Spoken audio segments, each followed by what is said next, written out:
Hey home cooks, welcome to Gregcipes. Today I'm making gnocchi.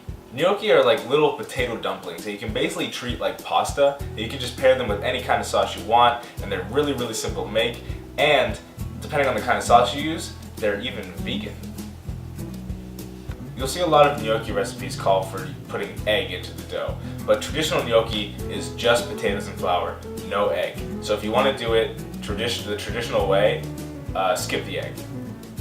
The key to a really light, fluffy gnocchi is making sure the potato stays pretty dry. And one way you can do that is by steaming the potatoes instead of boiling them. But I'm going to be extra lazy and just boil the potatoes with the skin on, and that keeps them from absorbing too much water while they're cooking. So we're going to put the potatoes into a pot of cold water, bring it to a boil, and then just let it go until the potatoes are tender. And I'm going to test that by seeing if I can put a paring knife through the potato with no resistance. Once the potatoes are cool enough to handle, we're going to go ahead and peel the skin off. Now we want to mash the potatoes into a nice smooth consistency with not a whole lot of lumps. Next we're going to add a cup of flour and form a nice dough. And if you still need it, you can add gradually a little bit more flour until you have the consistency of the dough that you want. Now we're going to split our dough into 8 pieces, roll each piece out into a long rope, and cut it up into little gnocchi nuggets. So we're going to use the back of a fork to shape our gnocchi. You just press the gnocchi onto the back of the fork and roll it off, and one side will have the impression of the fork and the other side will be indented where your thumb was. Like I said, you can use pretty much any sauce you want for this, but I'm going to make a really simple sage butter sauce. Keep in mind, if you use this sauce, it will not be vegan, so pay attention to what sauce you're using. I'm going to chiffonade a couple sage leaves.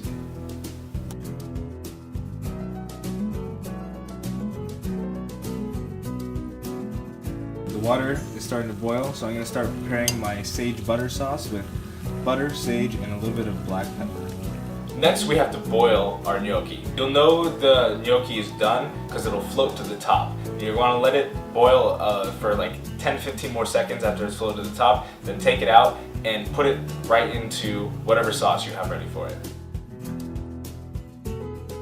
Alright, this has had a couple minutes to cook in the sauce, so now I can go ahead and plate it. And there you have it. Fresh homemade gnocchi.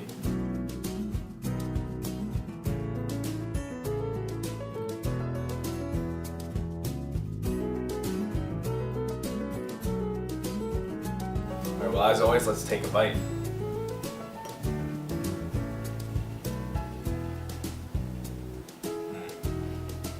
It's really soft. It's so fluffy. I get all the flavor of that sauce just coming through. Well, I hope you make it for yourself and enjoy, and if you enjoyed this video, remember to subscribe for new Gregcipes every Tuesday. Fix me, make me beautiful. That's the theme song for Botch. I mean, I'm sure it's not made for Botch, but they use it, that's the theme song. And the ingredients, there's 2 ingredients. Hey home cooks, listen to me! I'm mad as hell, and I'm not gonna take it anymore.